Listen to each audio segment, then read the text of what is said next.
Everybody, welcome back to The Reading Glass. I'm Dylan. And I am your host, Becca. Oh boy, this is going to be a painful one for me today, folks. I need to get in my Dylan persona. Book jail. Dylan is now in book jail. I'm used to it. There's at least fuzzy handcuffs, so I'll be fine. You're in the bottom pit of book jail. The seventh ring of book jail. That means you have nothing there. I have books. You have nothing.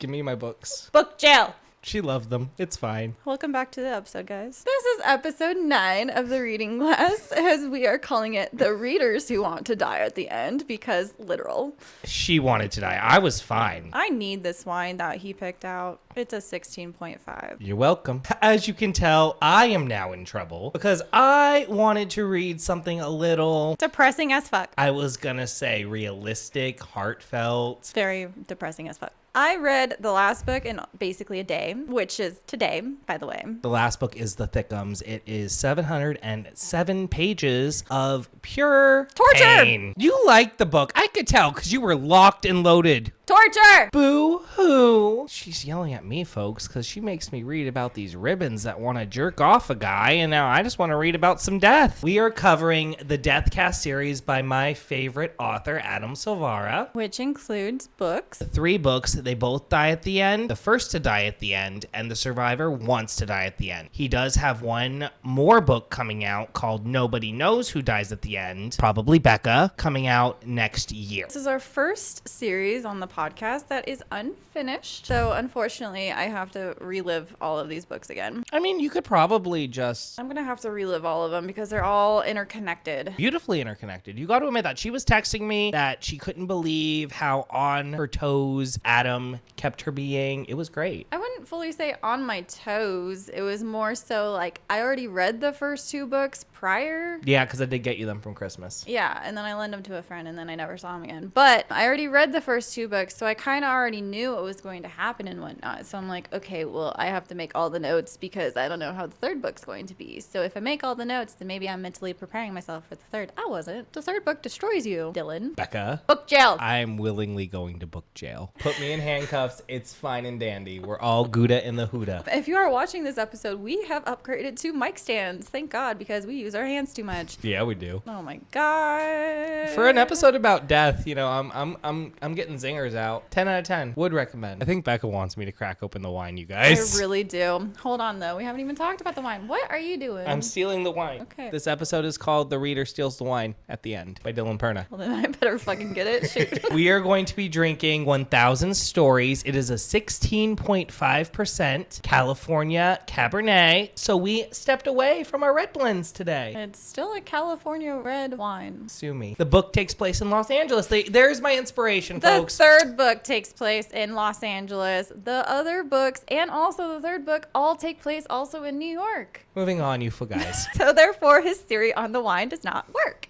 Book jail. Ribbons. Book jail. Ribbons. Book jail. Wow, I'll see you in there. She just got out on parole. Dylan, please open the wine. At 1,000 Stories, What We Craft and Pour tells a story of bold curiosity, of seeking that next adventure. Our icon, the majestic bison, symbolizes the spirit of roaming the frontier, echoing our relentless pursuit of quality and innovation. Each sip of our Cabernet, rich with flavors of strawberry compote, mocha, vanilla bean, and toffee, is an elevated journey discovering depth in every bottle and embark on a new adventure with 1,000 stories. What happened to your voice there? I don't know. My throaty cock voice came back and I don't like it. So I'm going to open the wine now. Before you do, Dylan, can you tell me why you actually picked that wine? And it was his turn to pick the wine. So I actually decided to pick this wine because of all the stories you can live on your end day. Because end days are very important here with they all die at the end. Because let's face it, we died at the end. And with no one reading this prior, end days are basically your dying days. So before we get fully into it, Dylan, I really do need that glass of wine. I know. And it's his turn to pull the cork. Oh, this is not going to end well. That I means suck he at gets to pulling corks. He gets to open it and everything I'm because now we are keeping tally on who I'm breaks. clutching it between my thighs. I'm not usually clutching. You want to finish that? No, I don't want to finish that. I'm looking at the bison. Are you gonna cry? I'm trying to be a good boy. I'm terrified to open this, you guys. Like, I just see it. Oh, the cork has a bison on it. That's cute. That's adorable. I'm gonna break it. I can feel it. We're keeping tabs now. I'm like terrified to open this, you guys, because I'm like already uncoordinated AF. That stands for as fuck. Oh, look at you. My heart, literally. I just saw my life flash before my eyes. I just got the death cast call. That was terrifying. I never want to do that again. It's giving notes of pure alcohol. Your glass, please. Well, to our end days. Ooh. That smells dangerous. I'm scared to take a sip now. That's 16.5? We're fucked. We should have got 2 bottles of this one. I told you I would maybe need 2 bottles. 16.5. We're stunned. We're literally so quiet. We're just like, holy crap. I wouldn't say it's dry. The smoothness of it reminds me of Freak Show. It's kind of giving Black Cloud, though, with hints of like the cherry and the vanilla. It has the smoothness of Freak Show with the flavor of Black Cloud and the alcohol content of getting fucked up. Cheers to that. Becca's happy. I'm gonna have to pace myself on that one. All right. That one's dangerous. Yeah, that's why I gotta pace myself. Ooh, it gives a little pucker at the end, kind of. A little. That's why I'm like, That was only a $16 bottle of wine, right? that was a $20 bottle. $20, that's not bad. No. It's a very pretty bottle. With the big 16.5. I feel like that's just like you're capturing like effect.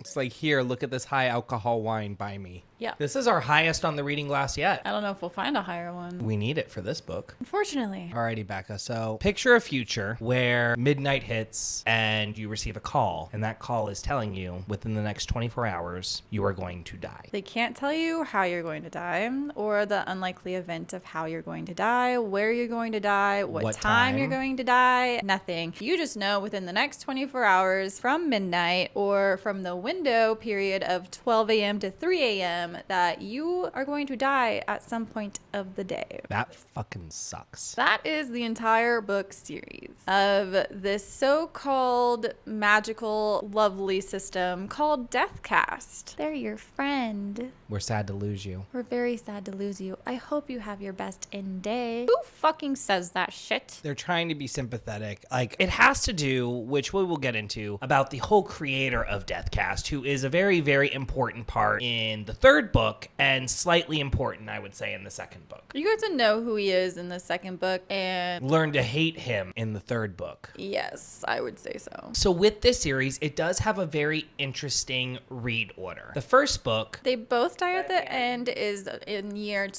2017. The first to die at the end is in year 2010. The survivor who dies in the end is year 2020. Which with survivor at the end, I was like, why does this start on Bree's birthday, which is July 22nd? Which was literally yesterday, dude. So holy shit. if we Happy waited- birthday, Bree. yeah, if we waited like a couple more days, we would have been on the same day to like film and whatnot. That's kind of creepy. Do you realize that? Did you even pay attention to that? I was paying attention to the dates, but I'm not gonna lie, like, I was too busy in pain. The way that these books work is that there are no chapters. It goes by time of day. That's the start of your chapter, basically. With different characters. Now, the books do follow different couples throughout the entire 3 books. The first book covers Mateo and Rufus. The second covers Valentino and Orion. And then the third book covers Alano and Paz. They are all interconnected in some way, shape, or form, though, which is really crazy how well Adam had to literally plot this entire series out. And also another good perk, it's LGBTQ+. Yes, it is our first LGBTQ plus series that we are doing.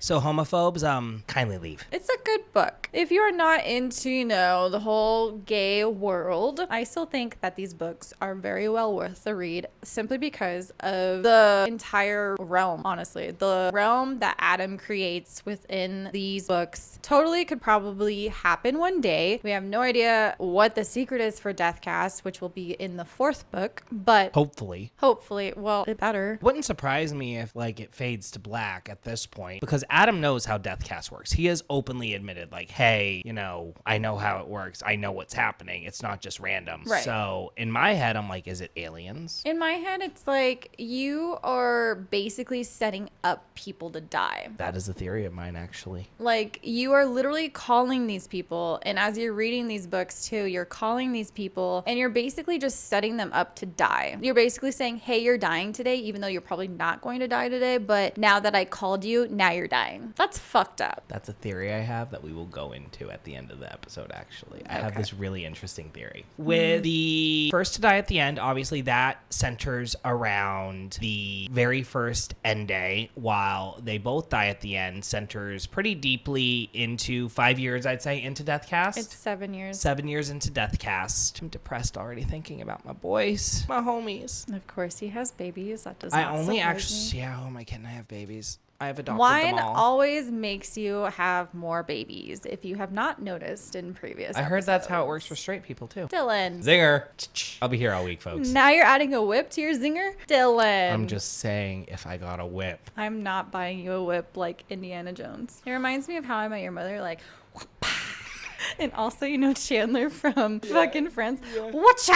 So you guys, I'd recommend to go ahead and pull up a chair, get a nice big glass of wine, because Becca has a lot to scream at me about. I wouldn't say scream. She's already put me in book jail, and I'm already fearing You for my deserve life. being in book jail for these books. Before we fully get into it, these books are not for anyone who deals with a lot in life, who has any kind of bad thoughts to where it leads to suicidal. I would not recommend these books if you get depressed very easily. I would not read these books if you get anxiety really easily. I would not read these books if you cannot handle reading about death, because these books implicitly go into learning Extreme these detail. characters, loving these characters, and then they automatically die a very tragic death. And please remember, if you are having suicidal thoughts and tendencies, to reach out. There is always hope, and there is always a better tomorrow.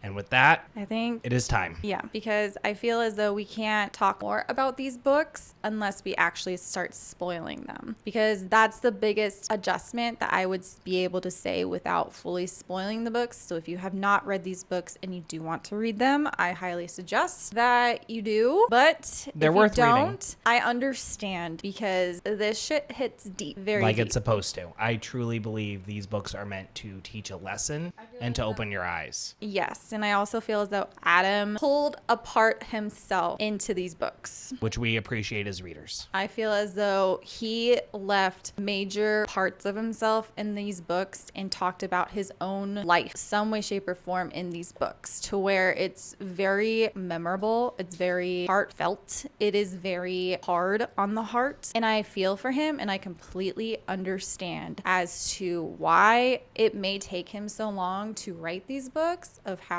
mentally draining he will get from writing these books. It shows in his quality of work that he writes into these books. And speaking as someone who has met Adam, because I did meet Adam at Disneyland. We always have to bring that up. I do, because I'm very proud of it. It's the one time I've met an author. He is the sweetest, most gentle soul. He took time out of his day to talk to me, give me a hug, take a photo with me, and I think that is why he is my favorite author, because he puts his heart on the page. And especially with The Survivor Wants to Die at the end, he laid it all bare. And I just want to say thank you before we get into spoilers, because this book truly was a labor of love. I could see it. It just meant a lot to me that you would put so much of yourself onto the page and just be open and honest and vulnerable with us readers, because it makes us love you more as an author. It makes us connect to you more as an author and as an individual and as a human being. We all have our own stuff. We all have our own things that we go through. We have our own lives that in some way, shape, or form, we go through what we go through, and he is not afraid to tell you what these characters go through. And you are literally on the biggest journey with them from 12 a.m. until 12 a.m. At least with the first two books. Survivor does go, we spend more time with Alano and Paz more in Survivor, but it doesn't leave less of an imprint on our heart that Mateo and Rufus did, that Valentino and Orion did. I love Rufus and Mateo so much. I love love Valentino and Orion so much. And I love Paz and Alano. These boys, they are haunting. They are truly haunting. And we're not even done because Paz and Alano are apparently going to return and nobody knows who dies at the end. And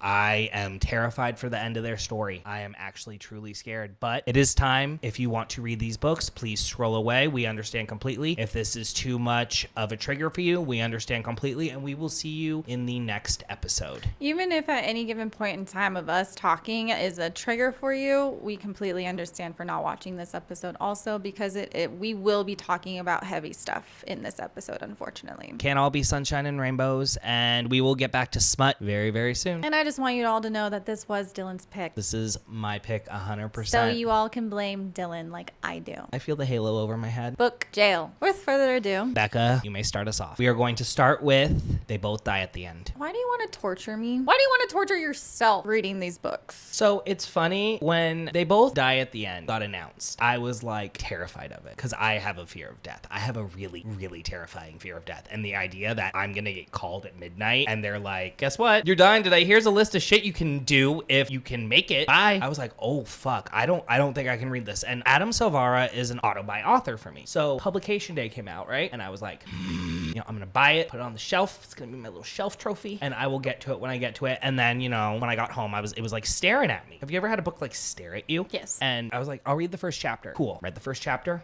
Fell in love with Mateo. I'm like, okay, one more chapter can't hurt. And I knew it was going to be told from both Rufus and Mateo's point of view. So we got Rufus next. And Rufus took a second for me to warm up to, but I loved him. He is an interesting character. I like how how Adam writes for Rufus. Like, it's mad tight, yo. Like the way Rufus talks and his thoughts. Adam really gets into like his characters. Yes. He becomes their characters in order for him to write it. And I really appreciate that. He really like gets into their minds and he becomes them. So it makes me wonder if like he writes, one point of view throughout the entire duration, or like at least, like puts his points together when he's plotting everything, like, oh, like this and this and this or whatever. And then he does like a mental switch and goes into his other character. So when he was writing Survivor, he was pretty like visual, apparently. He has a wall in his house and it's blank and he has post-it notes, the plot line and what he wants to go through. He has notebooks after notes. He's big with handwriting his plots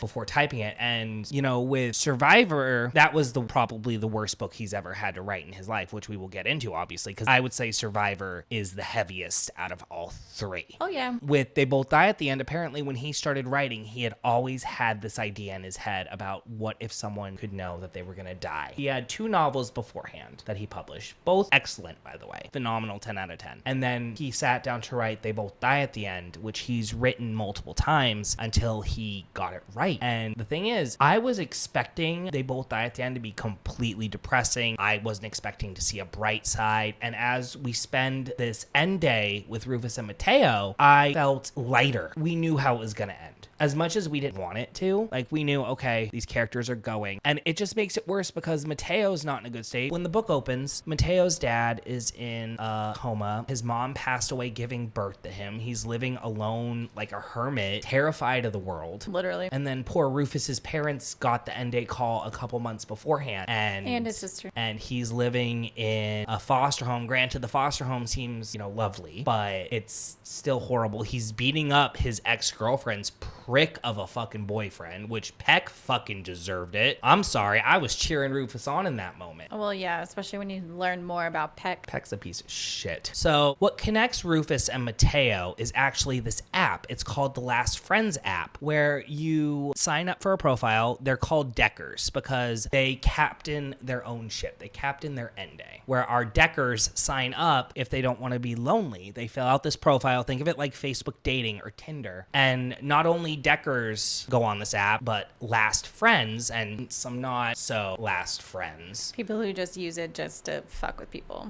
Or kill them, in the case of the Last Friend serial killer, which is very important. Which is in the 3rd book. We're getting ahead of ourselves. And Rufus and Mateo meet up to go on this whirlwind last day. It took Mateo a little while, though, in order for him to, actually come up with the courage, because everything and anything scares the poor boy. He tried going through Last last friends a couple of times, and it was 3 to 5 misses to where one of them was trying to like Sleep with them. Another one was trying to lure him to sleep with them. Another one was trying to be like, oh, hey, are you selling any of your stuff? It's horrible. Stuff like that. But then he finally came across Rufus. He had a Luigi hat on in his profile, which made me smile. He did. And in the Last Friends app, you can actually filter it to where you can either choose all people, to where people can sign up to be your last friend instead of a Decker with a Decker. But you can also filter out to be paired with another Decker. And that's what Mateo did, to where he ended up finding Rufus. Rufus messaged him. He messaged Rufus first. Yes. And then, hey Mateo, cool hat. That made me smile. Because Rufus started genuine. Rufus saw the person he was trying to be Right. with that hat. Rufus had to go get him out of his apartment because Mateo was terrified to leave. He was trying to clean. The burner in his kitchen was broken, and he wrote notes for his neighbors. 4F and 4A. Elliot and Sean. So basically, Rufus gets the call at 1:05 a.m. Mateo gets the call at 12:22 a.m. And the window time to be called from Deathcast, from the Heralds, who are the workers who work for Deathcast and have to call everyone, they have a window time between 12 a.m. and 3 a.m. in order to call and let you know that your end day is going to be happening. I would not be able to sleep from 12 a.m. to 3 a.m. every day. And the phone call that happens is like as if you have like a flood alert or high wind alert. You can't ignore it. It's blaring. That comes off of your phone normally. Like that was described to be like the actual call from Deathcast, and they will keep calling you until you answer because they need to know if you're alive for one. They have to verify that it's you. They have to give this whole spiel and speech and whatnot and make sure you know like, oh, you'll be missed today. We are so sorry to lose you. Like, okay, go fuck off. You would tell him to fuck off. I would 100% say, okay, bye. Would you like to know any exciting events going on around you? It's like, no, I'm gonna go crawl into a hole and like probably die. Hey. So since the second book revolves around Deathcast opening, it's the very first night in 2010. The second book is 2017, so Deathcast has already been around for 7 years. It's the day after Labor Day, set in stone in New York for the first book. So they already have something set in place to where it's already been developed for people to actually enjoy more of their day. They have a Make a Moment foundation to where basically you can go to a place pay an exorbitant fee. Yeah, everything's huge fees, especially for Deckers. There's some places around like Diners. town and diners and whatnot where Deckers eat for free. They can eat whatever they want and little things like that. It's basically like, hey, let's get you ready for you to die. And even before that, like when you're on the phone call with your Decker from a Herald, like the Herald is basically telling the Decker or the person who is dying, hey, just make sure to go to deathcast.com and sign up and put what you want on your gravestone. Okay, thanks. Bye. How the fuck would you want to know what to put on your gravestone? And then Rufus is like, yeah, let's have a memorial and a funeral right now. That was sweet. He wanted to spend time with the Plutos. The Plutos are his friends. We love the Plutos. We don't really care for Amy that much. I don't know if I would be able to like sit around my friends and family though, like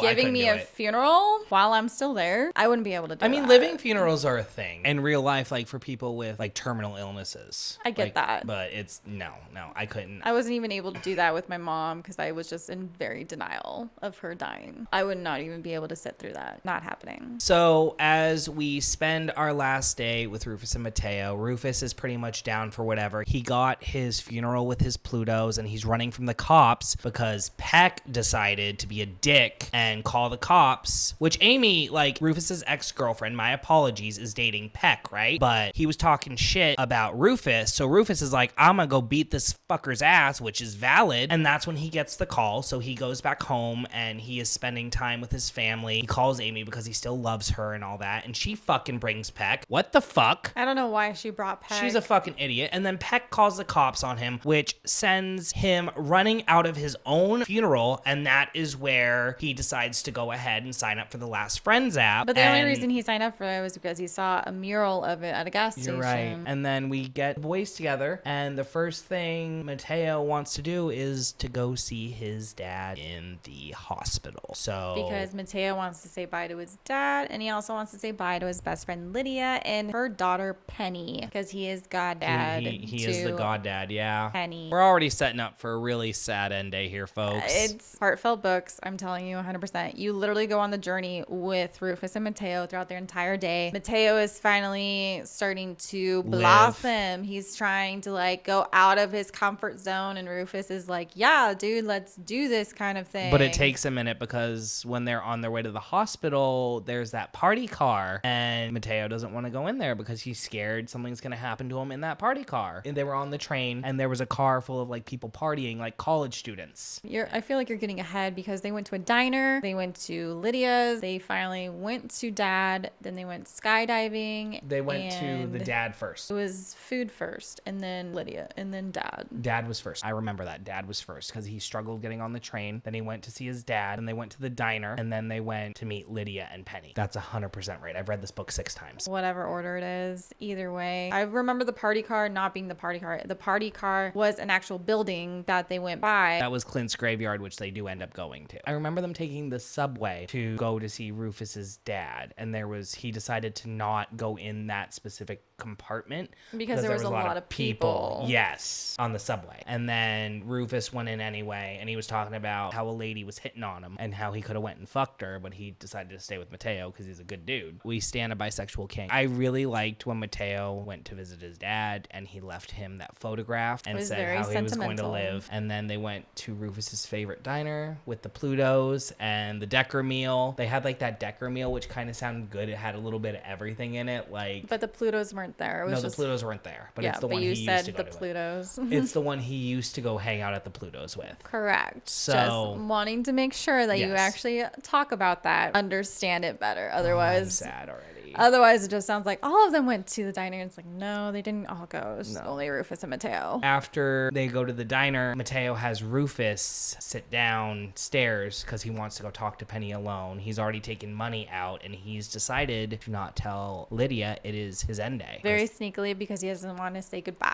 And because of the trauma with Lydia's recent ex. Her ex-boyfriend got a call about a couple months prior, and she was dealing with losing her ex first. And then now all of a sudden her best friend now too. And then they go, he helps her clean up, he spends some time with Penny, he leaves the money, and they go downstairs and he blocks her on the phone. He goes to take out her trash, and then that's just basically how he leaves. He blocks her on social media, on his normal texting line, everything, for her not to get in touch with him, because that's just how he wanted to end everything. I wasn't really proud of Mateo in that moment, but I understood. No, but then later on in the book, he really wants to see Lydia again, and he really wants to talk to her, so he unblocks her, and she's freaking the fuck out on him. As she deserves to. I would 100% do the exact same thing. Be like, well, dude, what the fuck? I would tell you it was my end day. Don't you worry. I'd come after you. I would find you. I know you would. You would hunt my ass down. I would find you. You're on my phone plan. I would find you. So my personal favorite scene was when after they go skydiving, which at the Make a Moment, which they kind of realized was kind of bleh. They didn't really have that great of a time. Well, with the Make a Moment, it's just like, it's so fake. It's life events with a VR system that you put on your head to make it feel as though you're actually doing these things, but in the most safe way possible, because then they're not held accountable for you dying, even though people have died there and they have to sign a 8-page waiver. I've signed a waiver to do stuff before, mostly the Zach Bagans Haunted Museum. Yeah, you do have to sign a waiver there, but it wasn't 8 pages. No, it was 1 page of wanting me to throw myself off a cliff. It wasn't that bad of a museum. Scary. I was terrified. I loved it all. I was shaking in my loins. Oh my god. After all of that, they finally get to reconnect with Lydia, and they go to the World Travel Arena, and they take that 90-minute tour around the world, which was giving Epcot vibes. I've never been, but I would say that's what it would remind me of. And they do that jump,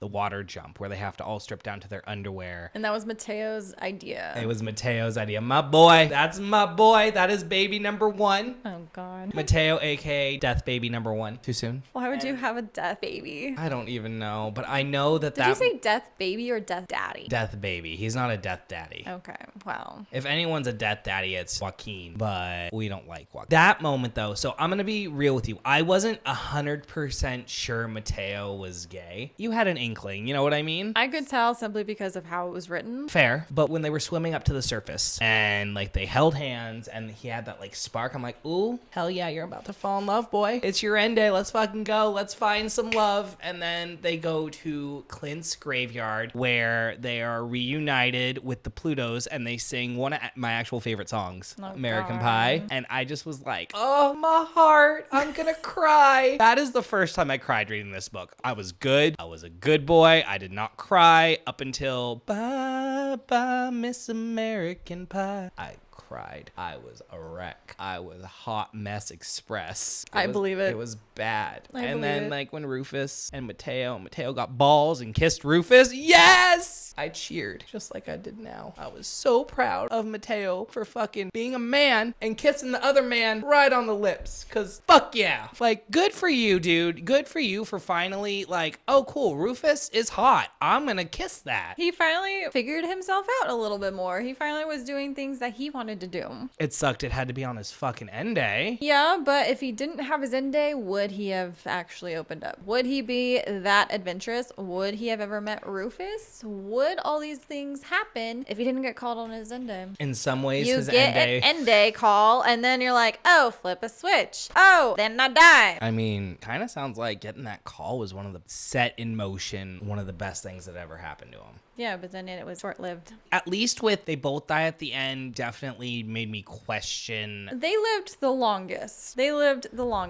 Because... our lovely Alano and Paz do not count. But they lived the longest. What ended up happening was that Mateo brought Rufus back to his apartment because Get it, boy. It was actually late at night, and it was around 8 p.m. and they... After a gunshot fight with good old Peck. Oh yeah, I forgot. So during this entire time that you're learning Rufus and Mateo's little story that they're doing and going on throughout their entire day, Peck also has his own little like posse, little gang, like Fuckers. talking to them and like, oh, we're gonna go fuck these people up. I know where they are. I just need Rufus to post a picture, because on Rufus's Instagram the entire day he was posting pictures like in color because prior he saw his life in black and white when he lost his parents and his sisters. So Mateo gave the idea to Rufus to post in color for his final day, for his end day, so that everyone can remember him on his end day. In color. So he ends up posting all day about all of their adventures, of what they do and whatnot, and what he finds amazing because he loves taking photography. And so Peck ends up knowing where they are at. So Peck saw that they were at Clint's graveyard. So Peck took his little posse gang and was like, let's go fuck some shit up. Then they come and they start shooting at a random, and you're like, oh fuck, is this how they die? And it's not. Thank God. Thank God. Adam keeps you on your toes when he's writing, dude. Like, he has all these moments that happen that you're like, oh my God, this is it. This is how I'm gonna cry.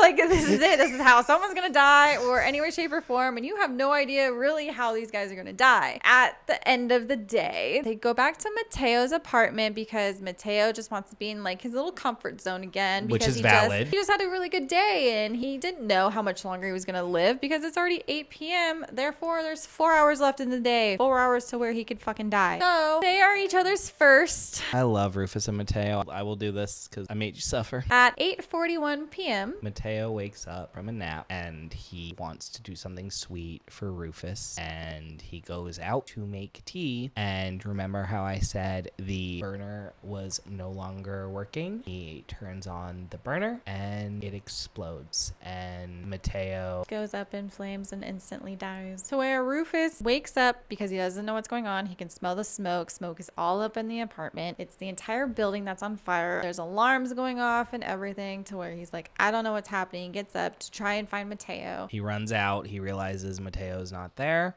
And he realizes that he sees Mateo's body up in flames and drags him out. Tries to drag him out. And Mateo's gone. They go back to the hospital, and it's the hospital Mateo's father is at. Oh, we didn't even talk about how Mateo saw his grave being dug. No, but we'll go backwards. Basically, Rufus is getting checked out. Mateo is already gone. Rufus is getting checked out in the hospital. Rufus visits Mateo's dad, and that's very sentimental and very sad. Because he leaves him a note. He does leave him a note note with his Instagram tag of saying this is how our end day went, and it was very thoughtful, very like this is how Mateo lived on his end day. Then it ends very abruptly at 10:36 p.m. and Rufus walks out of the hospital and walks across the street without looking both ways, and I'm pretty sure he gets run over. In Survivor, it's confirmed he was run down. One of my favorite parts when they go back to the apartment was when Mateo sang him Our Song by Elton John and Rufus recorded it, and then he left that for his dad. That hurt, because when I think of Our Song, I know it's an Elton John song, okay, but I think of Moulin Rouge. Just the whole vibe that Moulin Rouge brings, and adding this into one of my favorite books, I'm like, oh no, I can't.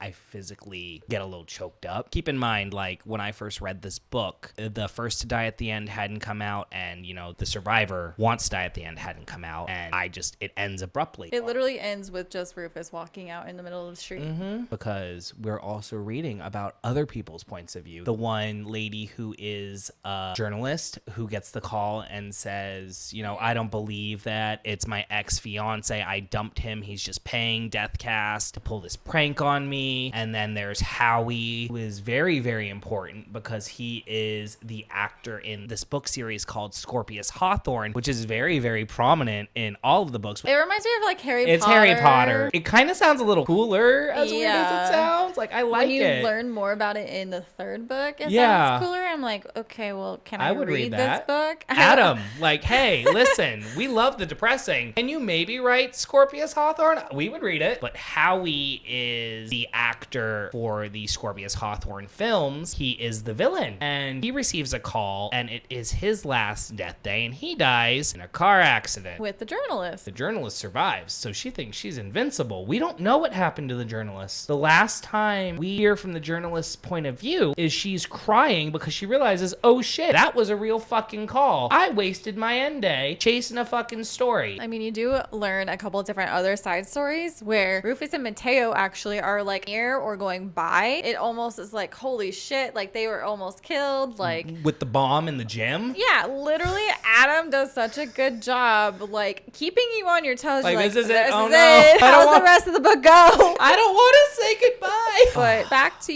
we did not talk about when Mateo and Rufus actually go to a cemetery because Rufus wanted to say hi and bye to his mom kind of thing. And as they're going over to his grave, they were actually in the middle of digging Mateo's grave next to his mom, which is very depressing. It's terrifying, dude. Yeah, and he wasn't even trying to stop digging it. Like, Rufus was like, yo, get the fuck out of here. Yeah, come back later. And he's like, no, I have a job to do. Like, I'm not stopping for anyone, even if he's the one who's dying. Like, bro, go fuck yourself. Let him have a moment. As Mateo says on his gravestone, he lived for everyone. That hurt. This whole book was just, I didn't think it could get worse. Like, I did not. I did not think that I could care about boys, because we know how it ends, Becca. It's in the title. Both die at the end. Did I stupidly think, maybe they won't? Yes, I had hope. Okay, Adam, I did. I had hope that you were not gonna hurt my heart, but then you took the knife and you kind of stabbed it a little bit, and you said, okay, I'm gonna walk away now. And then you decide, hey, you know what sounds like a good idea? Let's write about the very first end day, which leads us into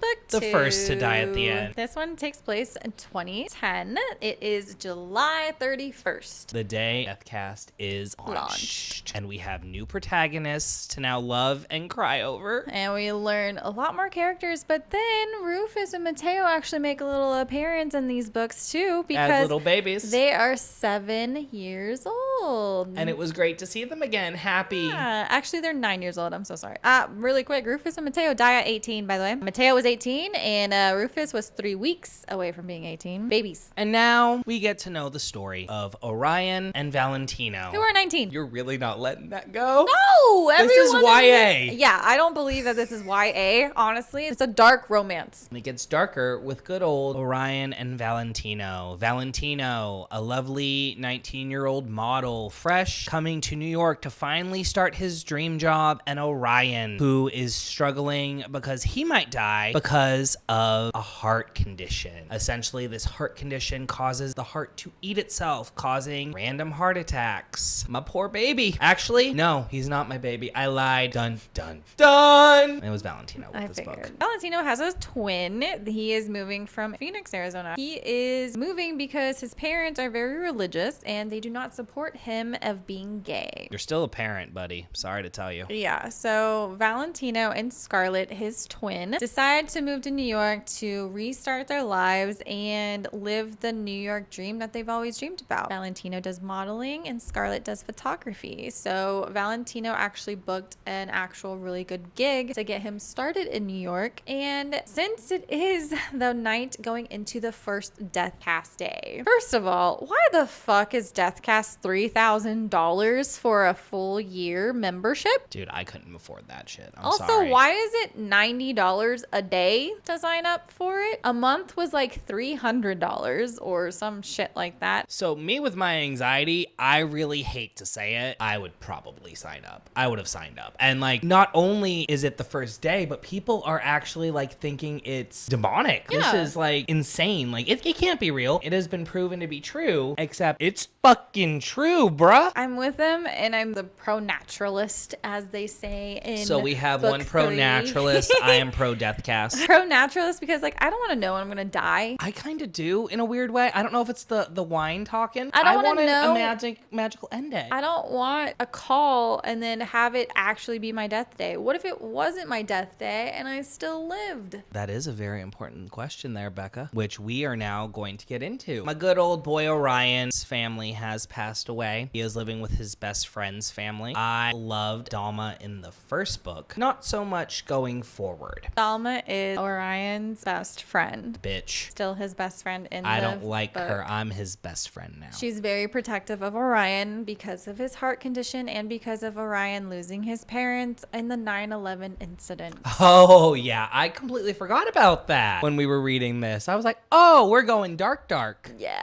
This is like completely dark. We're tackling multiple different things. We're still in New York. I'm happily in New York right now because it is Death Cast Eve. And you know what we do when it is Death Cast Eve? We throw parties. We go to Times fucking Square. Let's go. We throw parties because it's launching A in new Times era. Square. It is a new era. It got approved with the president. Like, presidents are very in these books also. Very important. Joaquin is the lovely creator of Deathcast that we get to know in The First to Die at the end. We get chapters from his point of view. He is going to be the first ever herald to make a call to the a Decker. very first Decker. And then Valentino and Orion and Dalma all meet in Times Square. Dalma and Orion are signed up for Deathcast. Valentino is not because he just kind of views it as hanky bros. He just wanted to feel it out, see how it is, see what happens. Like, it was the very first day, so like he had his setbacks because he wasn't fair. 100% sure. I wouldn't be 100% sure about that shit either. He kind of had a rough day coming into New York too. You know, the apartment. He Met his landlord, Frankie. who lied about how big the apartment was. Red flag number one. Red flag number 2, the elevator did not work. That is kind of, I can imagine. I mean, I've never lived in a like apartment complex with an elevator, but in New York, that is very important. Yeah, he had to go up 6 flights of stairs in We order would to look snatched. He had to go up 6 flights of stairs in order just to get to his apartment. And even then, Frankie's a dick, his landlord. He meets them and he's like, this is the New York experience. I'm so happy already. And I was like, good on you, bro. And in runs a little boy. We meet little Paz. Who is going to become the protagonist In of book 3. So as Valentino is deciding to go ahead to the Deathcast party in Times Square because his sister Scarlett is back in Phoenix photographing the launch in Phoenix, he decides to go and he's walking around and he passes Orion, who views him as the most beautiful boy he's ever seen in his life, which like he does sound stunning. I mean, he's a model. Orion, who has never really taken a risk in his life, is like, I'm gonna go talk to this boy. Good on you, Orion. His heart physically can't take it. That's why. I mean, haven't you ever seen like someone in your heart literally like, oh. Yeah, but that like literally kills Orion. I would die for love. So anyway, they meet. They It's talk, very cute. They get to know each other a little bit, and then midnight hits. And well, around midnight, I should say, because at 11:52, Valentino is like, you know what? I'll sign up for a day for Deathcast. So then at 12:01, Joaquin picks up the phone, and all this while, Orion is hyper focused, like it's gonna be me. I'm gonna get a call. Oh my god! And because then he's it rings. expecting to die because of his heart condition. He's like, finally, I'm signing up for this thing that I can actually live as if there is no tomorrow, and I can actually know if I am going to die. It's very, very, very, very beneficial for for Orion, and I can understand why you would sign up for something like that. 100%, especially with his 1000%. condition. So Orion thinks the entire time he's going to be the first Decker called of the night, but instead of in the facility of where he is, someone's phone is going off. It's Valentino's, not signed up 8 minutes before. I was like, wow. And he doesn't even believe it. He's like, I just moved to New York. Like, I'm starting my dream job. Are you sure you have the right number? Are you sure you have the right person? You're talking to like the creator of Deathcast. Out of nowhere, when they're finally like getting off the phone, there's a big gunshot happening. Fucking A, Adam, you're trying to kill me. To where Orion literally tackles Valentino to save him from a gunshot as it hits another person. Right in the throat. Lovely. He didn't even get a call. You learn that person who got shot in the throat later on, you learn the woman's backstory of who was with the guy. Later on in the book, you get her perspective of what happened when we go further into their story. But good old Orion, due to the lovely excitement, has a heart attack. Oh boy. I was like, oh my God. We're starting strong here. So basically Dalma and Valentino picks up Orion and is like, get in a fucking cab. We're going to a hospital right now. They end up going to the hospital and we save him, which is good. But Valentino's still a Decker. Yep. He's done. He got the call. We meet our next very important character, Dr. Emerito. Rufus's mom. And I totally did not make the connection until you talk about Rufus and Mateo later on in the books. Yeah. Of how they are so interconnected, to where Rufus's mom is a heart surgeon, to where Valentino, a couple months prior in Valentino's life, Scarlett was in a really bad car accident, to where since she is his twin, he is willing to do absolutely anything and everything and give absolutely anything and everything to his sister if need be. So he went through all these tests and he knows like his blood type. He knows literally anything and everything about his organs and whatnot because of going through all these tests in order to like help keep his sister alive. Since he is a Decker and he sees Orion going through this and he's like, oh my God, this is your life? How do you live? Kind of thing. Since he is a Decker, he offers give Orion his heart. Beautiful. I was like, oh, we're gonna go for the actual stabby in the heart this time. Like it's gonna be deep. It is a deep love story. If Rufus and Mateo fell in love, like yeah, they did. They had a beautiful connection. This connection between Orion and Valentino, just the gift of giving a random stranger your heart, knowing you're gonna carry this throughout. In order for you to survive, in order for you to keep living, in order for you to actually live your life in openness and freedom and have the freedom to not be so scared to live or actually try to do anything that you've been wanting to do. I was just like, Valentino is phenomenal. So they start going through all these tests and they eventually do decide like, yes, we can do the surgery. Dr. Emerito has to go ahead and get the approval from a board. This is when Dalma shows her true colors. Because it is Valentino's end day. You know, good old Orion is trying to help him live it. He is trying to be like, what do you want? Like, what's your favorite food? I can't eat food because we might have to have surgery. It's not even can't. It was more so I don't want to in case we do the surgery. And Dalma was basically like, stay in the hospital. Stay in the hospital. Do not move. You're going to be in the hospital the entire time. And she's telling Valentino, you're not going to eat. Don't do this. Don't do that. And she's being very protective of Orion. Which is understandable. If it was me and you would do that. Yeah, I understand her perspective of where she's coming from. But to confine him in the hospital on his end day, like, yeah, it's the first end day. Nothing is set in stone. No one knows how this works. Is it going to work 100%?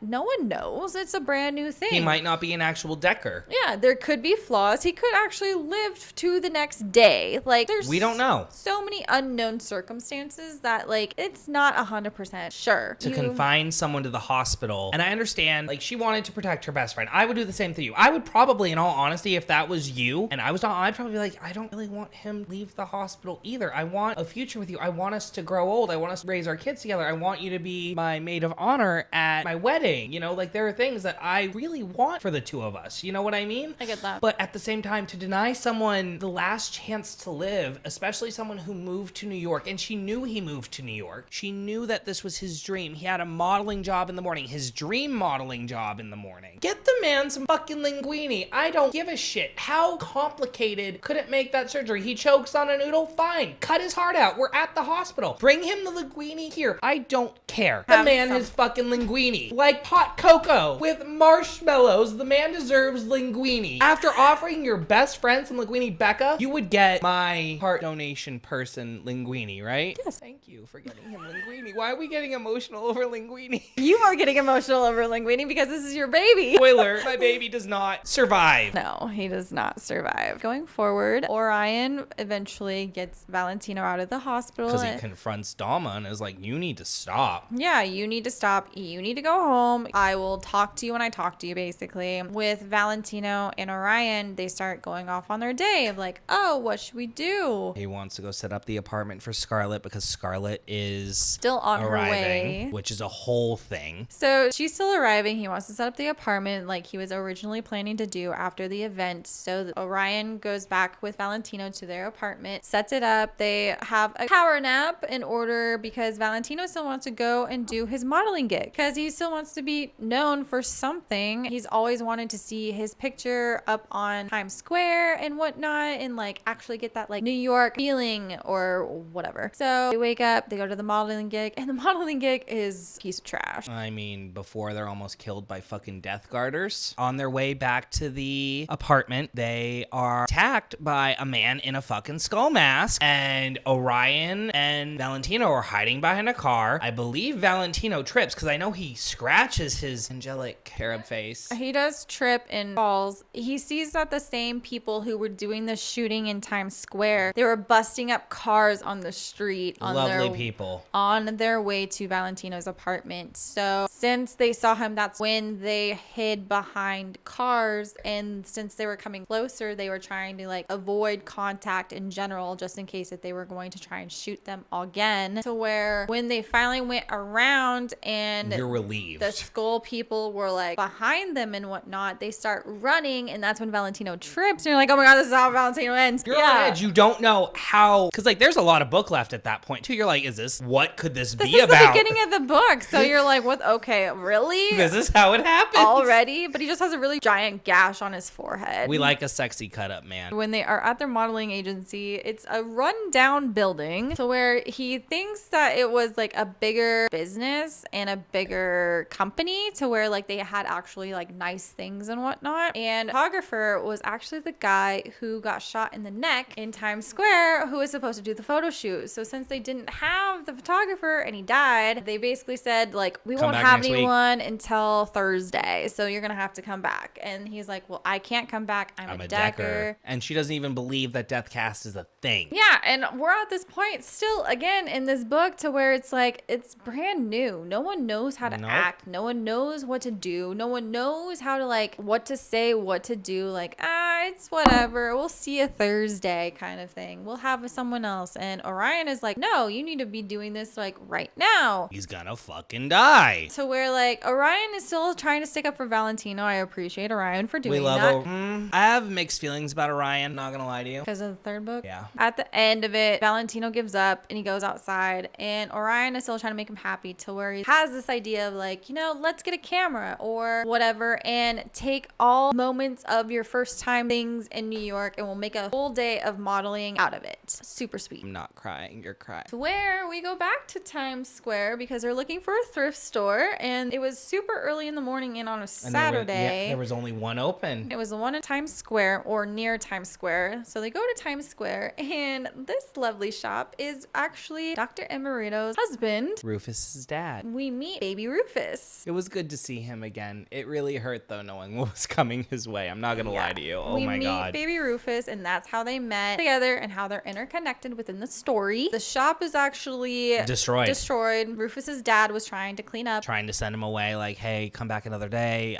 We're broken down. And then Orion's like, he's a Decker. So then Rufus's dad was like, if you find what you're looking for, please take it. And they go into the shop and they see this bike on the wall, which becomes very important, and they both die at the end because Rufus throughout the entire book is, carrying a bike. He is riding his bike, and you discover uncover the origins of him getting his bike thanks to good old Valentino. Valentino and Orion find a camera. They want to like pay for it. Shop owner Rufus's dad was like, no, don't worry about it. It's not a big deal. Valentino was like, I don't want to take this and without paying you. When you meet Rufus is making like a big deal, and you kind of understand like their dynamic as like father-son a little bit. They don't get along that well, which is pretty common. And Rufus has like a little attitude towards him, which is understandable. I would say so, yeah. To where Rufus's dad tells Valentino and Orion that he's wanted that bike on the wall for a long time and they need the money or whatever, to where Valentino knows about this bike and whatnot. So he's like, can I buy that bike for your son? For you to be able to build a better relationship with each other, because I don't even have a good relationship with my father. And I would hate for other people to be like that too. And I was just like, very thoughtful. As someone who doesn't have that great of a relationship with his parents, like, it really was a beautiful moment. I 100% get it, because I also don't have good relationships with my father. This just was slapping us in the face over and over and over again now that I'm thinking about it. It was little moments that would slap us in the face. And I think it definitely helped that we read They Both Die at the End first and then The First to Die at the End. Because some people do read it with The First to Die at the End, They Both Die at the End, and then Survivor. But I don't think it's the right way, especially because, like I was texting you about, I personally feel number 3 is more of a direct sequel to number 2 than to number 1, even though number 1 is in the middle. So they get the camera, they make the exchange, they buy Rufus the bike, and Rufus's father is excited now because maybe he'll be able to find even ground with Rufus, which they do, which is beautiful. You do find that out later on. So basically they go around town doing all of his first things. And Orion has like ideas throughout the day of like,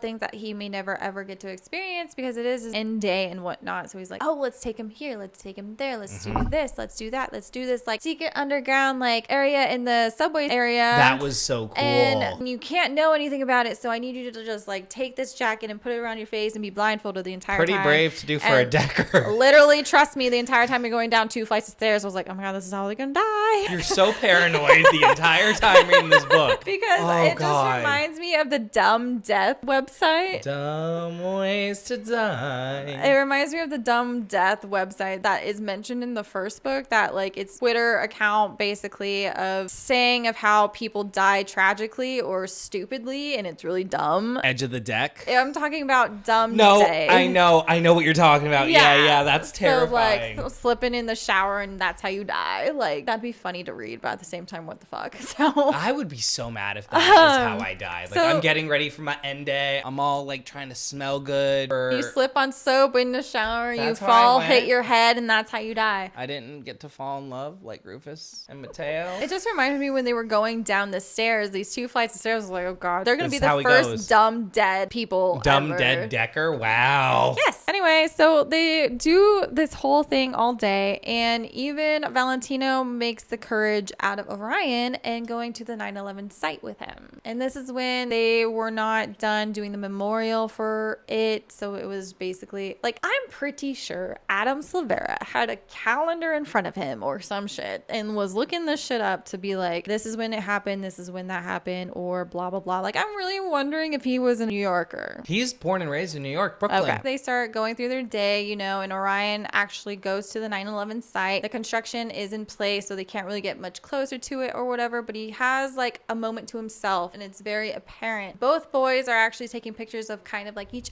other. Like this whole camera system. It's romantic. This whole camera system is literally a memory book of like, you can go through his end day with each other and like relive it and tell the stories, and it's for Scarlett. And we'll go to Scarlett now because she's very important. What happens to Scarlett when she tries to go to New York? She's getting on the plane. She's frantic because she just got off the phone with her brother. He's a Decker. Oh my god, I was not expecting you to be the first Decker. And then he's begging her, like, can you get here? Please try and get here. Please sign up for Deathcast. And then she gets on the plane and the fucking pilot gets the fucking call from fucking Deathcast. What? And then he locks himself in the cockpit. He throws out his co-pilot, locks himself in the cockpit, and then everyone's freaking the fuck out on the plane. I would be freaking the fuck out on the plane too. Because like everyone's like, oh, is he gonna crash us? But also, no one else on the plane got a call. No, but It's midnight. Everyone's assuming like, because the pilot got it, does that mean he's gonna go take us down? Like, are we gonna get into a plane crash? Oh my god, what's gonna happen? It's the end of all of us. But it's like, bro, not all of you got a call, so So if none of you got a call, then it's only him. He ended up having a heart attack, but it's very apparent and throughout the entire book of how Scarlett's trying to get off a plane and on the plane and trying to reschedule her plane. She never makes it to New York in time, which is very sad. They do get to talk frequently. They're on the phone. They're on Skype, which we will get to because that is a very important moment. It just sucks that Valentino loses his phone in Times Square, that he has to use Dalma and Orion's phone throughout the entire day. Eventually, after the whole 9/11 incident that they went back to the memorial, Valentino wants to face his fear also, as Orion was able to face his fear with the 9/11 and going to the actual site. He's like, let's go back to Times Square again. Going back to Times Square again, we meet lovely Tio and baby Mateo. Mateo is Mateo Jr. and he is super terrified of absolutely everything at that age too because of the whole death cast stuff. So valid. Tio is very, very approachable, very, very friendly. Valentino and Orion are sitting on a bench in Times Square, taking in the view, taking in the moment, and they actually share their first kiss. I'm trying not to cry. And they want a picture together to where Tio and Mateo are walking by, and Tio is like, hey, do you want me to take your picture? So they do. And they kiss, and Mateo's dad was like, that's beautiful. He's a good dad. He had a feeling that,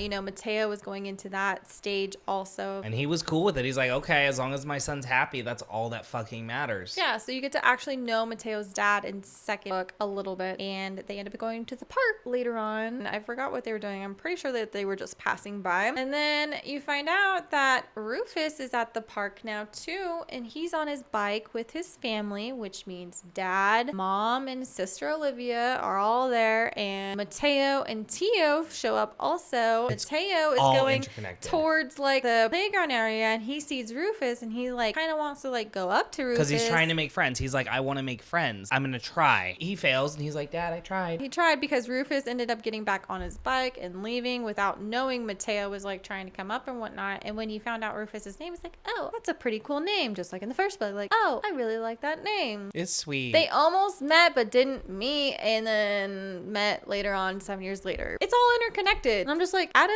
your brain is amazing. How do we function? Obviously, when you live in New York, there are the pop-up dances on the train, and I mean, those are very popular in movies, but does it actually happen in real life? But it's in the book, okay? Yeah. That's what Valentino wanted to see, and he was all excited every time they were on the subway. They were like, yeah, I hope I get to see this. And then fucking Orion's like, this is for you, Valentino, and he like does this ridiculous dance in front of everybody. He puts on this music and he just starts dancing just to dance. It's cute. And then he puts on music and Valentino does his first runway. He announces that to everyone on board that he is a decker, and everyone literally just stops what they're doing. They're like, what? And then he does a nice little runway. And everyone is applauding him. Like he gets $70. Yeah. Hell yeah. He's getting like a round of applause. Everyone's egging him on. Like, yeah, like go, bro, go, whatever. And he's just strutting his shit. And you go, boo. I liked that scene. It was really cute and memorable. Now we're gonna get into some hard stuff now, okay, you guys? They decide to go ahead and go to Orion's home with Dalma's family, and that is where Valentino decides he wants to face his fear and tell his parents off, because throughout the entire day he is deciding, like, I want to talk to them. Do I want to tell them it's my end day? Because they are so religious, they view it as demonic. Goes into Orion's room after meeting with Orion's family. They get him food, which he doesn't eat. They get him flowers, which I thought was beautiful. They get him gifts, and it's very welcoming setting, I would say. Needed. To where then that's when he Skypes Scarlett, lets Scarlett know. Scarlett takes in the laptop into the room with his parents. His parents are watching TV and not even paying attention to him. And even Scarlett turns off the TV, and they're like, oh, why'd you do that? And Scarlett's like, your son wants to talk to you.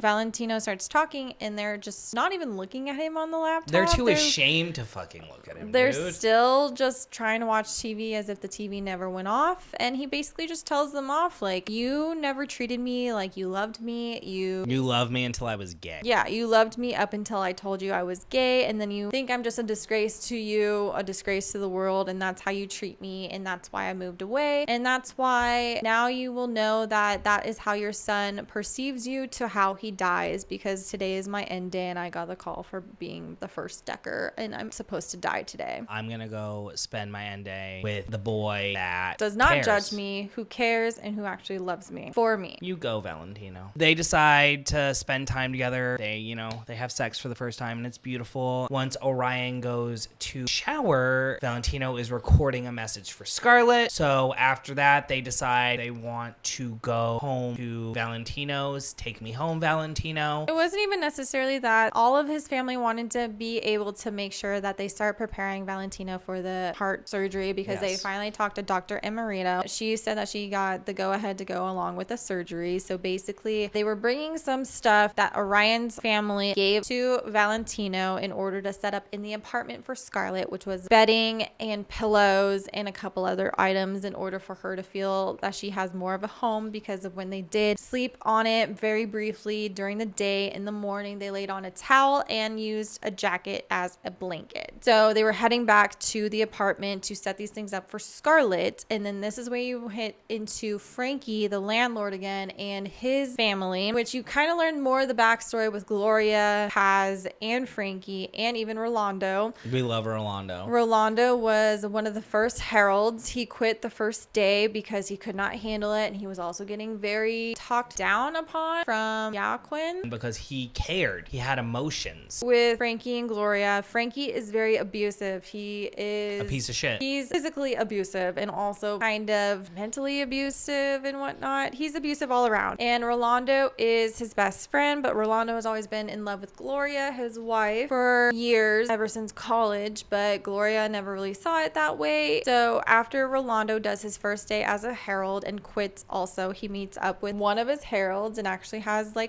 sit down breakfast with him. He basically says that with being a herald for that day, it made his eyes open up so much to where he's like, you need to live how you want to live. And how he wanted to live was tell Gloria that he loved her and that he wanted her to basically divorce Frankie because of how Frankie is, because it's very clear as day for how Frankie is towards her, to where he convinces Gloria after they meet up for lunch in the one cafe, Mysterious. the one restaurant, cafe, whatever, with Paz. That was the first place where Rolando said that he loved Gloria. They went to the park, and then that's where apparently Alano was there. Alano is Joaquin and Naya's son. And he is very important. But you don't really know much more about him until you get to the next book. After they hang up with his parents, Valentino gets to read a short story written by Orion because he's an author. He views himself as a short story when he wants to be a novel. So it is called Golden Heart. It is about a young man who dances with death, because if he does not dance with death, he dies, which becomes very important in survival. But anyways, there's a bigger story to it. The death guy has a golden heart, and the human is basically dying with death, and death falls in love with the human, or death wants to give the human their golden heart because of them dying, and he wants to save them because they love him and whatnot. So death is willing to go beyond. It is a really beautiful little short story. I'm hoping Adam actually comes out with that story, sir. That would be beautiful. So we get to the apartment with Valentino and Orion, and Frankie and Gloria are in their apartment fighting because Gloria finally is like, I'm leaving you. I want a divorce. And Frankie starts beating her. He starts beating Rolando. And then Paz starts screaming for help. And then Valentino goes running up there. And that's where you're like, oh no. Because at this point, there's that much book left. And you're like, oh no. Valentino and Orion were already on their way upstairs, and Dalma and the family were waiting downstairs. So basically, by the 5th staircase area, they hear the big fighting and they hear Gloria yell for help. So Valentino was like, oh my God, what's happening? He drops everything. He rushes in there. He already knows this is how he ends. This is how he's going to die, by trying to help this whole situation. Valentino pulls Frankie off of Rolando as Frankie is trying to beat up Rolando because he's blaming Rolando that this is his fault and whatnot, that why Gloria wants to leave him. They get into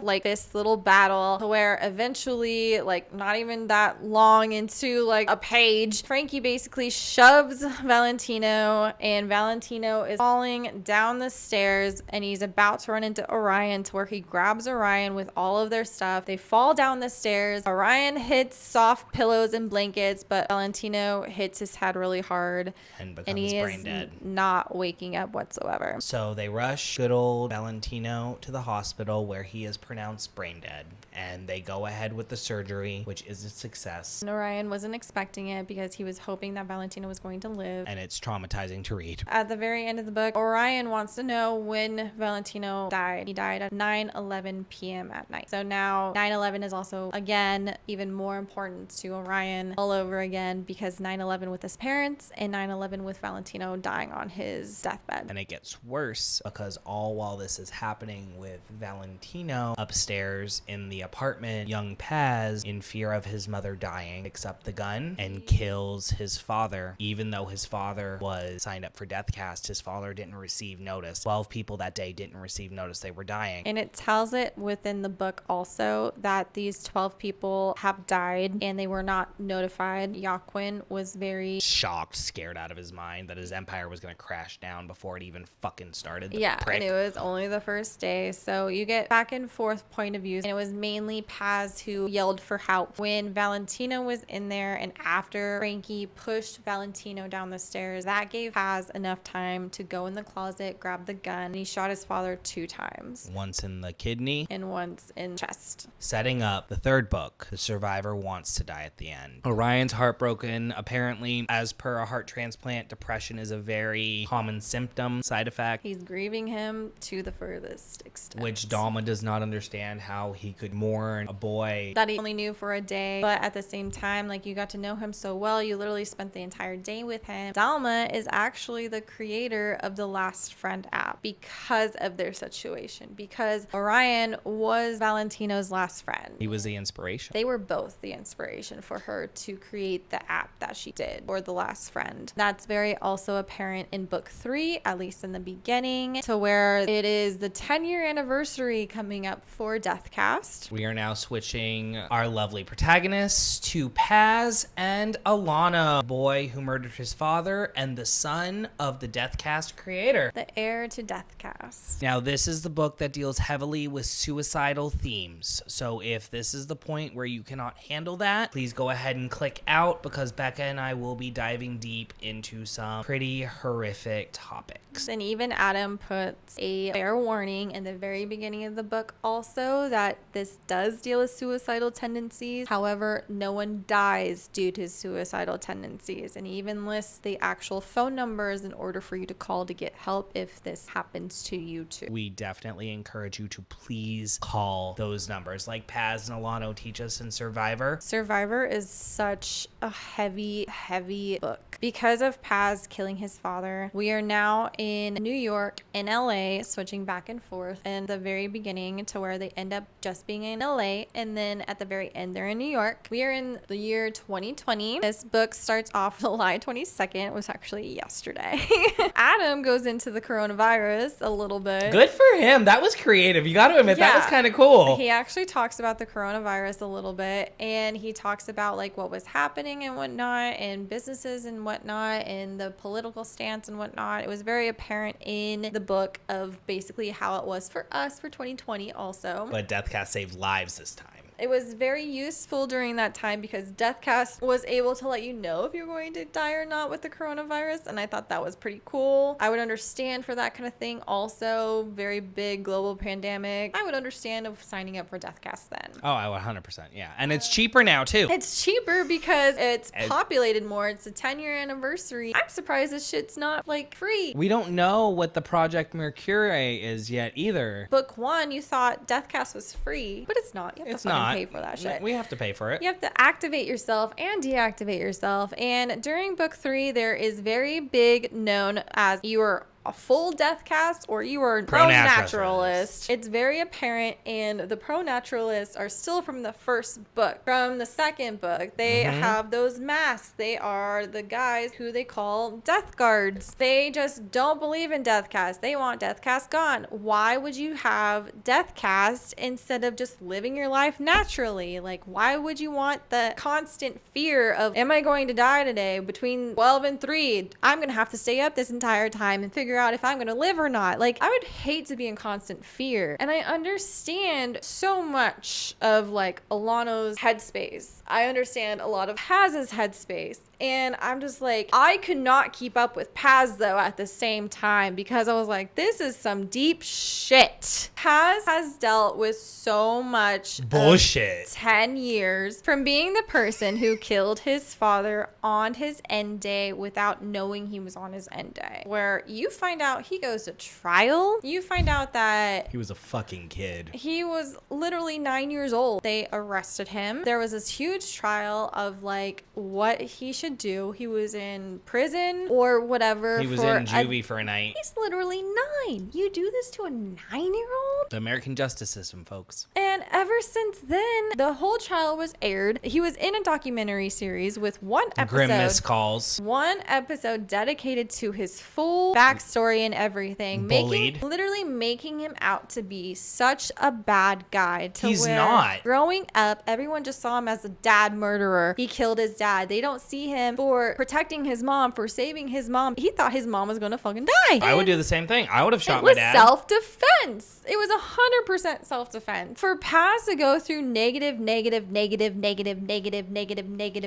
no wonder he was so suicidal. Well, he also developed that condition because of his fucking piece of shit father. Being borderline personality disorder. He developed it out of the trauma that was his fucking childhood. The kid is fucking talented. He starred in that Scorpius Hawthorne movie as the young bad guy. He Even had though one he was scene. only in there for 3 minutes, he was still famous and he was trying to be an actor the entire time. He got flown down to Puerto Rico. He got to meet Howie Modano, who was in the first book, who died in the car accident, who went to the trial, who said he wasn't a bad kid. He was professional. He was a great little actor. And then And Paz looked up to him too. Happy Paz. He has this persona that you discover in the beginning of the book because he has so many suicidal tendencies that he's trying to convince his mom and his stepdad Rolando, because Gloria and Rolando were together. And that's beautiful. And I'm so happy for them because I love Gloria. He's on his way to go to this audition that is his dream role. It is for Golden Heart, the full-length novel by Orion Hagen about Valentino, and he is auditioning for death and goes in with his dyed hair because he doesn't want to fucking be known as Dario. He hates being known as his actual self because everyone judges him and no one gives him a chance. He names himself Howie. He fucking kills this audition. He nails it. He is death. And Orion is there the entire time watching him. Fuck also. Orion. Sorry, Adam. I know you love Orion. I just have really strong feelings about Orion now. When I read The First to Die at the End, I loved Orion. But now I fucking hate him because, no offense, Orion, to me, at least in Survivor, is a fucking pushover. He knew Paz was right for this role. I get it. His dad killed his lover. That really fucking sucks. That's horrible. But this boy just wants a chance. He wants to be known. He wants to do his dream. Spoiler, they cast this fucking douche magoo who has never even read the fucking plot. I'm sorry. As a book lover, you need to read the book if you're gonna do the movie. Which, by the way, Becca, fun fact, this is optioned for a Netflix series. Adam Silvera is writing a Netflix series for They Both Die at the End. I will not be able to I'm watch going that. to watch that shit. Hardcore. I feel like I'm not going to be able to watch that shit. So as we're learning about Paz, and in my own head, I'm like, why am I relating so much to this fucking guy? I love him. He felt like me. He felt like a friend. Alano is his, like, lifeline to a T. Paz is so suicidal that he attempted it not once, but twice, but 3 times. He tried killing himself 3 different times. That is so sad.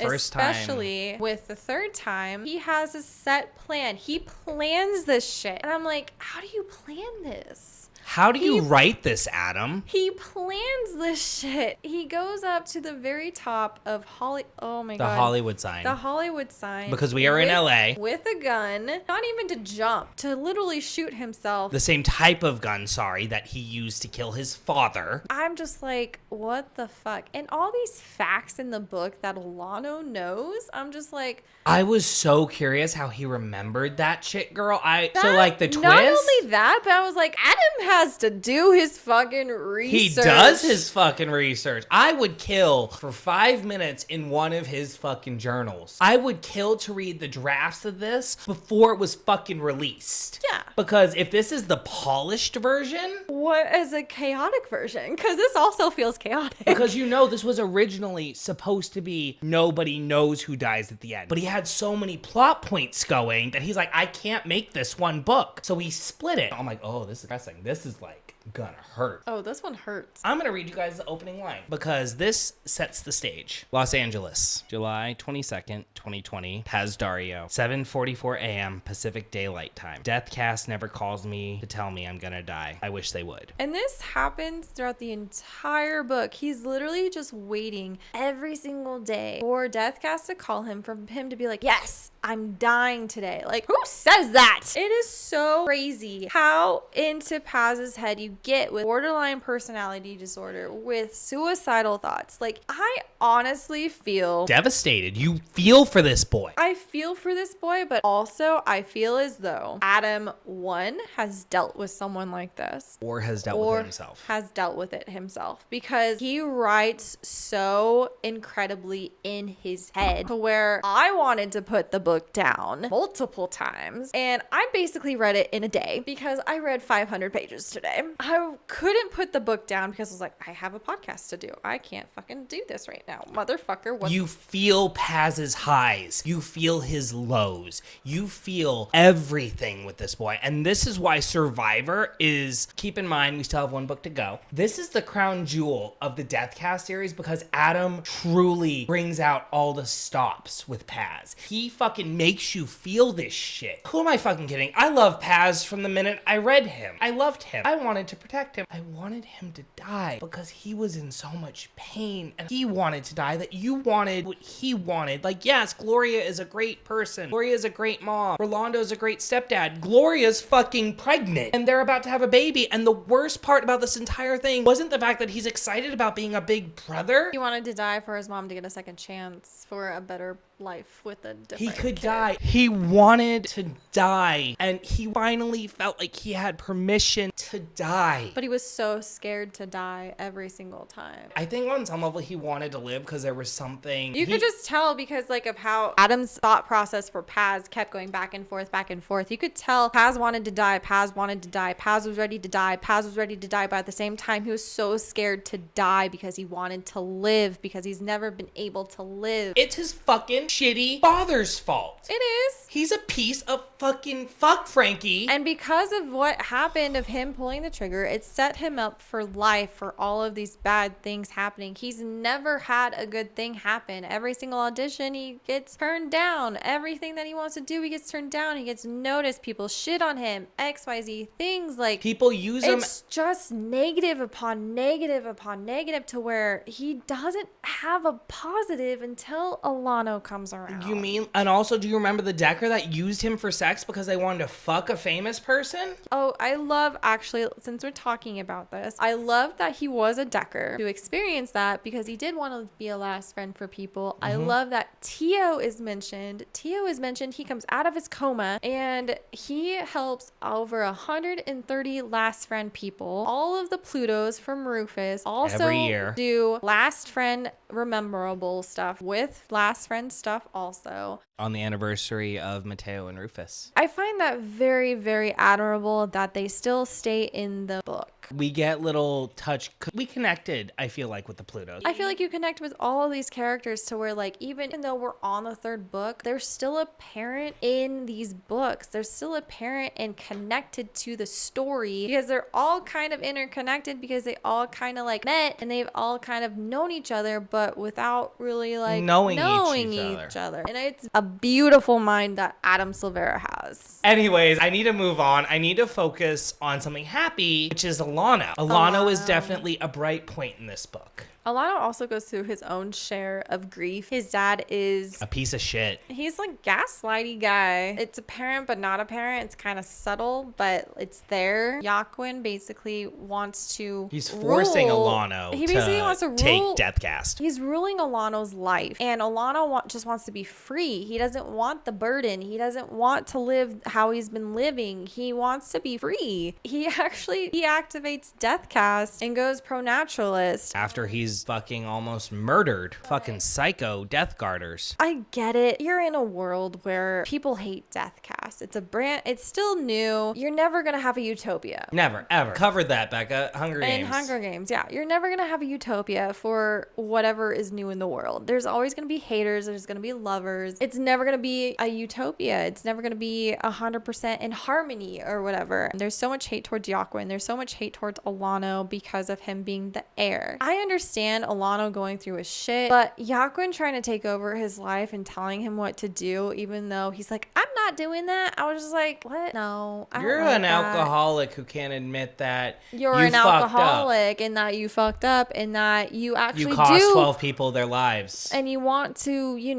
make sure your son never dies because you had 12 miscarriages. I'm so sorry you had 12 miscarriages before you had your son, but at the same Your time, son is here. let him live his life. of He's a however he fucking wants to incredible live. boy. He is so incredibly smart and throughout And the entire warm. book, you're like, this boy, he saved Paz's life time and again. Paz also is very self-harm inflicted. So is Alano in a weird way, because Alano tried to kill himself at some point because he struggles. Yeah, and we'll get because into of that. his dad. But back to good old Alano, who has amazing friends named Ariana and Rio, who Ariana is the daughter of the Deathcast Herald, Andrea, who fucking sells out Alano on his first day of fucking heralding, because as Alano is making his first fucking call, the guy goes, oh my god, it's gonna work. And then Alano's like, what? And then the guy fucking shoots himself with Alano over the fucking phone. What the fuck? Traumatizing. And then Alano is just like, oh fuck. And He then doesn't know what the fuck to do. That's his first call ever as a herald that his dad is making him fucking do. And I was just like, how are you not traumatized after that? gets fucking worse when he's like trying to take a breather and he goes in and his best friend's fucking mom is selling the story to TM fucking Z. Also, I did not like that Yaquin was like, yeah, I've been there before too. I know. You what made it's one like. call to Valentino. Valentino took it like a fucking champ. Yeah, and the gunshot was at the very end, not right at the beginning of the call. After Andrea is publicly fired for selling Alano out, fucking earned, by the way, let me tell you that, girlfriend. He's outside after his friend and him get into a fight because she's like, she's just trying to protect me. I'm her daughter. Oh my I god. fucking Fuck hated you, that bitch. nonsense. That's her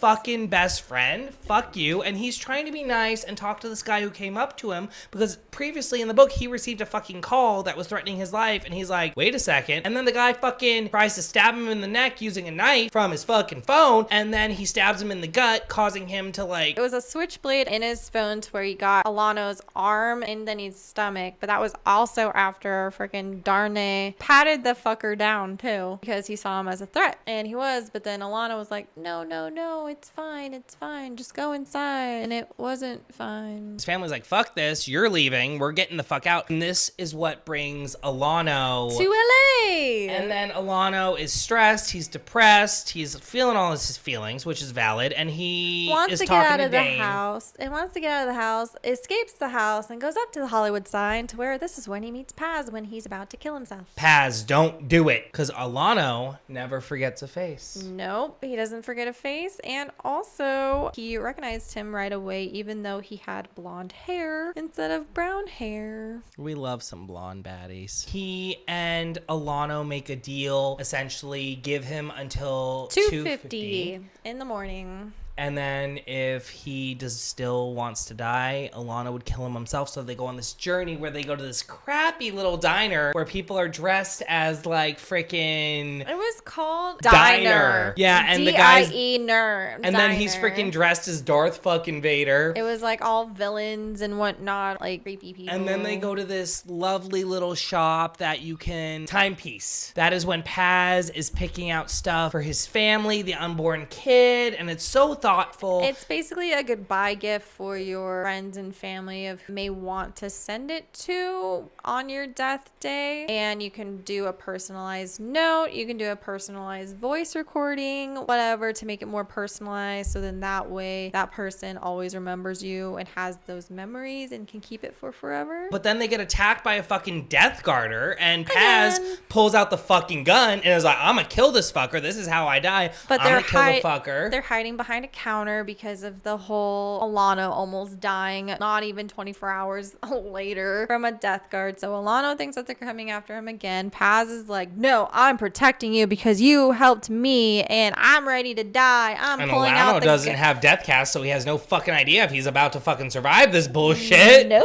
And once again, we're like, Adam! What is happening? They survive and they get out of there. They've already given all the information for Paz's family. Paz has a fucking breakdown and makes me bawl again because he's talking about he doesn't want to die and he has a gun to his head again, and then fucking Alano convinces him to live their begin days. They make a little signed contract agreement with Alano's like bandage on his arm. And in the meantime, good old Paz has a fucking knife hidden in the fucking copy of Golden Heart from Orion, because spoiler alert, he doesn't fucking get it. So as we're going through the story, Paz is trying to live his best begin day. Alano and his father are fighting. Rio shows up and is like, oh my god, are you okay? Rio and Alano have this fucking history where Alano was in love with him, but Rio didn't want to be with him because of the legacy. Fuck you, Rio. Fuck you in the asshole, and you won't like it. And Rio just did not love Alano back simply because of his brother dying prior to receiving that. the death castle, despite the fact his brother got a fucking Ende. I mean, Rio had his own mental problems going on to where he didn't want to admit to Alano that he did love him also. Rio was trying to be there for Alano and showing up to LA and trying to make sure that he was okay and whatnot, and he even booked a trip to Universal Studios the next day. So as the book continues and we are trying our best to get to know Alano and Paz as a couple, like will they won't they type of situation, there's cute moments such as them going to a market where he buys him a Vanitas face and they decide like do that gift exchange that I thought was really fucking cute. It really comes to a head at Universal Studios when Paz almost hits Alano because he's so overwhelmed, which I totally get. But Paz is only overwhelmed because he thinks as though Alano and Rio are actually a couple, or they're secretly a couple, or Rio has feelings for Alano, or it's very apparent that Alano has feelings for Rio because of them holding hands and the way that they act towards each other. He just gets very, very, very in his head, and you can tell he gets in his head from the way he acts. Alano can tell he gets in his head from the way he acts, and even ask him like multiple times like, hey, are you okay? And even Rio is like starting to come out like, hey, I do have feelings for you. Fuck you, Rio. You just started knowing him. He is the killer of his dad and whatnot. Like, he brings that shit up. Paz and Rio get in a big fight about that too. Alano is just like, I'm not choosing you because of the fact of that you already had your chance and I gave my heart to you and you didn't want it and you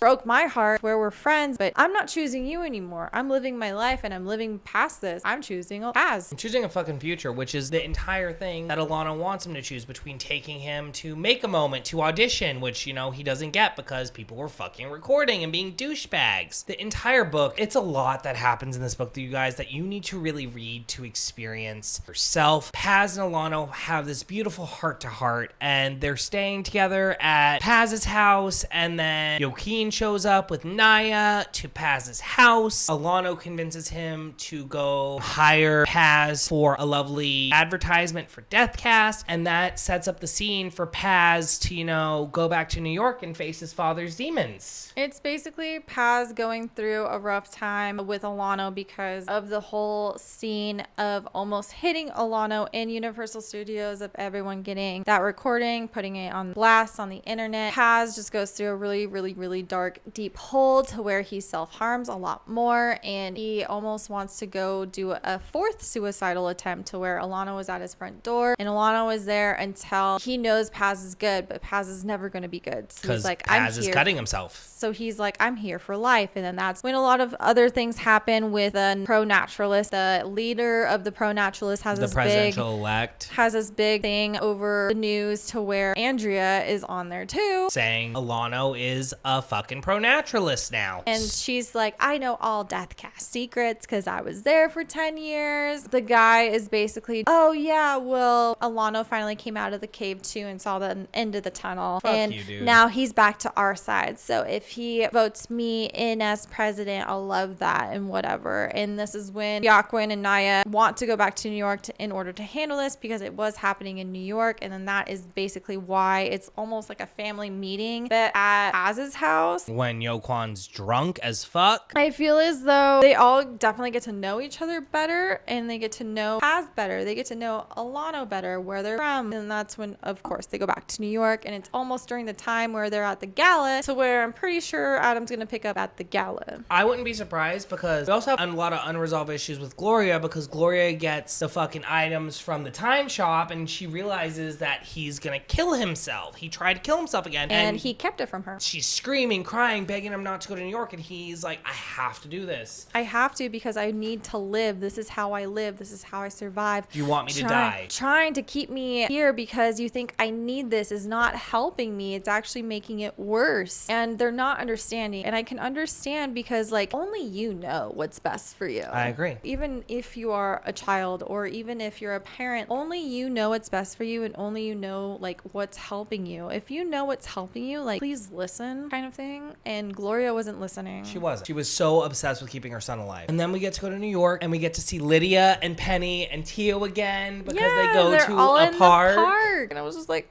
and Penny loves the little Scorpius Hawthorne, and she recognizes freaking Paz. She kept saying Tio Mateo. It gets worse. They go and confront Paz's ghost. They go back to the actual apartment where Frankie and Paz and Gloria lived in the complex to where Frankie was the landlord and go back to the exact apartment also. And Paz confronts his ghost and he says essentially like, I hate you, but I love you and I miss you. And he breaks down. And that sets the center stage for going back to Alano's house where we discovered in the park that Alano has a specific condition where he remembers every little fucking thing from his life. Every little thing. And what is it called again? Hypothismia. He remembers meeting Paz in the park. He remembers every single detail and every single encounter is an entire life to where he knows the exact thing that was eaten, the exact thing they were doing, the exact time, the exact date, the exact day, the exact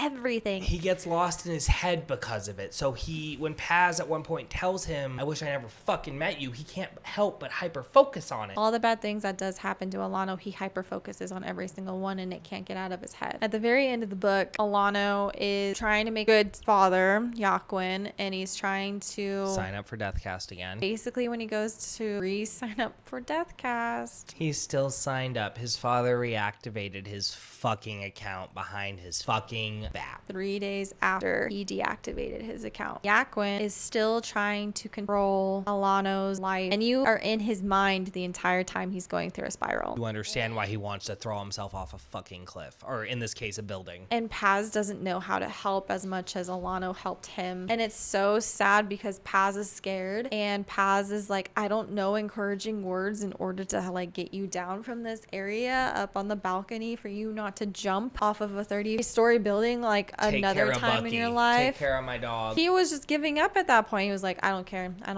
But then Paz gets up there and he says, no, you know what? Fuck this. You're going. I'm going too. And then they kiss and then they're about to fall. And I'm like, oh no, Adam, this is how you're fucking doing me at the end of this fucking book. And then they fall back and it's okay. You end the book in Alano's point of view where you learn the 12 Deckers that should have been called were not called because Alano went into the vault. Which is a private room where Yaquin Yaquin has The information for Deathcast. apparently, you find out in such a tiny paragraph.